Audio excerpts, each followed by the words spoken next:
తిరుమల పరకామణి చోరీ కేసుకు సంబంధించి తాజాగా ఆంధ్రప్రదేశ్ హైకోర్టు కీలక ఆదేశాలు జారీ చేసిందనే చెప్పుకోవాలి. మరి మొత్తానికి కోర్టు ఏ ఆదేశాలు జారీ చేసిందో పూర్తి విషయాలు తెలుసుకోవడానికి మనతో ఉన్నారు సీనియర్ జర్నలిస్ట్ డాక్టర్ కనకదుర్గ వర్లమణి గారు. నమస్కారం. నమస్తే అండి. మనం చూసుకుంటే గత వైఎస్ఆర్సీపీ ప్రభుత్వంలో తిరుమల శ్రీవారి సన్నిధికి సంబంధించి అత్యంత ప్రాముఖ్యమైన పరకామణి డబ్బులు దొంగతనం చేసినట్టుగా వీడియోలు బయటకు వచ్చినట్టు నేపథ్యంలో కేంద్ర ప్రభుత్వం ఒక సిట్ని ఏర్పాటు చేసింది, అందరికి కూడా తెలిసిన విషయమే. అయితే గత కొద్ది రోజుల క్రితం ఆ సిట్ అధికారులు విచారణ జరిపి పూర్తి నివేదికను హైకోర్టు వారికి సమర్పించారు. దానికి సంబంధించి ఈరోజు విచారణ జరిపినటువంటి ఆంధ్రప్రదేశ్ హైకోర్టు దానికి సంబంధించి అనేక అంశాలు వాటన్నిటి గురించి ఆదేశాలు జారీ చేసినట్టుగా అర్థమవుతుంది. ఆదేశాలు ఏమంటారు? మీరు ఓన్లీ సిట్టే అన్నారు, సిఐడిని కూడా ఆదేశించారు. ఎందుకంటున్నానంటే సిఐడి విచారణ కావాలని వాళ్ళే అడిగారు, వైసీపీ వాళ్ళు. కాబట్టి సిట్టు సిఐడి కలిపి చేస్తున్నారు దర్యాప్తు. అయితే ఇవాళ 5 అంశాల మీద స్పష్టత ఇచ్చింది కోర్టు. ఒకటి అంటే 16వ తేదీకి దీన్ని వాయిదా వేయడం పక్కన పెడితే, మీరు ఏవిఎస్ఓ సతీష్ కుమార్కి సంబంధించి ఆయన మరణానికి సంబంధించిన నివేదికని సీల్డ్ కవర్లో ఇమ్మంది. తర్వాత సిట్టు సిఐడి విడివిడిగా దర్యాప్తు చేసుకోవచ్చు అని చెప్పింది. ఎఫ్ఐఆర్ నమోదు చేయమని సూచించింది. తర్వాత ఈడీకిను ఐటీకి కూడా ఇప్పుడు ఈ అతని వివరాలు, రవికుమార్ ఆస్తికి సంబంధించిన వివరాలు ఇవన్నీ కూడా ఇమ్మంది. ఇప్పుడు రవికుమార్ ఆస్తులకు సంబంధించి లోక్ అదాలత్ వ్యవహారంతో పాటు రవికుమార్ ఆస్తుల మీద మొత్తం వాళ్ళని వివరంగా దర్యాప్తు చేయమని ఆదేశించింది. సో మొత్తం 5 అంశాల మీద స్పష్టత అయితే ఇచ్చింది. సో ఇప్పుడు దీని మీద ఎవరేం మాట్లాడతారో చూడాలి వైసీపీ వాళ్ళు. ఎందుకంటే తెల్లారు లేస్తే రవికుమారు అతని ఆస్తులు ఎందుకు ఇచ్చాడు ఏంటి అనే దాని మీద ఇవాళ కూడా ఒక వివరణ వచ్చినట్టుంది కదా. ఇందాక పేరుని నాని మాట్లాడినట్టున్నాడు. ఏమంటున్నాడంటే, అతను చచ్చిపోదామని అనుకుంటే, తప్పు చేశాను చచ్చిపోదామని అనుకుని స్వామివారికి తన ఆస్తులన్నీ ఇచ్చేసట. మీకు అర్థమైందా?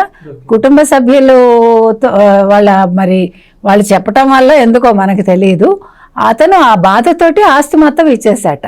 అంటే వీళ్ళు ఎలా రకరకాలుగా మనకు తెలుసు. మొన్ననొచ్చి జగన్మోహన్ రెడ్డి 9 నోట్లు 72,000 14.40 లక్షలు. తర్వాత అసలు 14.40 లక్షలు ఎందుకు ఇచ్చాడు? రవికుమార్ వచ్చి నేను తప్పు చేశాను, నా మీద ఎవరి ఒత్తిడి లేదు, నేను దొంగతనం చేశాను ఒప్పుకుంటున్నాను, నన్ను ఎవరు ఇమ్మని అడగలేదు, నేనే ఇచ్చేసాను అంటాడు.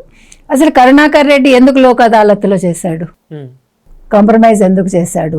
ఇంకోటి రవికుమార్ విషయం ఆ రోజే ఎందుకు బయటకు వచ్చింది? ఆ రోజే ఎందుకు సతీష్ కుమార్ పట్టుకున్నాడు? అంటే మీకు ఆ రోజు దొరికింది యాక్చువల్గా 9 నోట్లు 72,000 కాదు 16 లక్షల దాకా దొరికింది అనేది ఒక విషయం. తర్వాత మొత్తం 120 కోట్లు చోరీ చేశారని అంటే అఫీషియల్గా మనకి వచ్చిన సమాచారం. I don't know how far.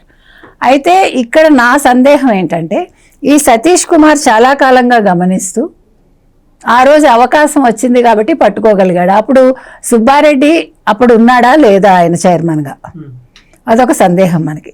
అంటే తర్వాత మళ్ళా కొనసాగాడు, అది వేరు. అంటే ఆ గ్యాప్లో ఇతను పట్టుకోగలిగాడా ధైర్యం చేసి? అంటే వీటి మీద క్లారిటీ రావాలి. ఎక్కడ క్లారిటీగా లేదు పిక్చర్. అంటే సతీష్ కుమార్ అబ్జర్వ్ చేస్తూ వచ్చి ఆ రోజు పట్టుకున్నాడా? లేకపోతే ఇప్పుడు 72,000 అన్నప్పుడు లోక్ అదాలత్కి వెళ్ళడం ఎందుకు, కాంప్రమైజ్ చేయించడం ఎందుకు? అంటే మనకి అసలు ఆశ్చర్యం వేస్తుంది కదా. ఇప్పుడు అంత రవికుమార్కి నిజంగా అంత గిల్టీ కాన్షియస్ ఉంటే వెంటనే బయటకు వచ్చి ప్రెస్లో చెప్పాలి, నేను తప్పు చేశానండి, నా వల్ల ఈ పొరపాటు జరిగింది, నేను ఆ డబ్బు చూసి ఆశపడ్డాను, నా పరిస్థితుల ప్రాబల్యంతో నేను చేశాను, అతను ఏదో రియల్ ఎస్టేట్ చేశాడు ఈ డబ్బులతోటి, ఒక కేబుల్ టీవీ నడిపాడని చెప్పారు.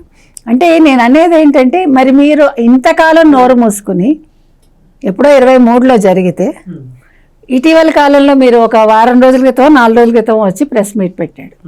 మరి ఇన్ని సంవత్సరాలు ఏం చేశాడు ఆయన? 23 ఏప్రిల్ 7 నుంచి 2.5 సంవత్సరాలు అయింది కదా ఆల్మోస్ట్. మరి ఎందుకు నోరు మూసుకున్నాడు? అంత గిల్టీతో ఉండేవాడు ఇప్పుడు ఎక్కడ దాంకుంటున్నాడు? అసలు ఎందుకు దాంకుంటున్నాడు? తప్పు చేశాను ఒప్పుకున్నాక మీరు ఎందుకు దాంకుంటున్నారు? అంటే దీని వెనకాల ఇంకా చాలా కుట్ర ఉంది. ఆ కుట్ర ఏంటి అనేది బయటకు రావాలి. అందుకని ఇవాళ కోర్టు చాలా కరెక్ట్గా చెప్పిందండి అన్నీ కూడా అంశాలు. సో దీన్ని పక్కాగా దర్యాప్తు అయితే జరుగుతుంది. ఇక్కడ ఎక్కడికక్కడ వైసీపీకి పచ్చివేలకాయ గొంతులో పడింది. అన్ని సీల్డ్ కవర్లో ఇమ్మని అడిగింది కోర్టు. అది మనం చాలా అప్రిషియేట్ చేయాలి.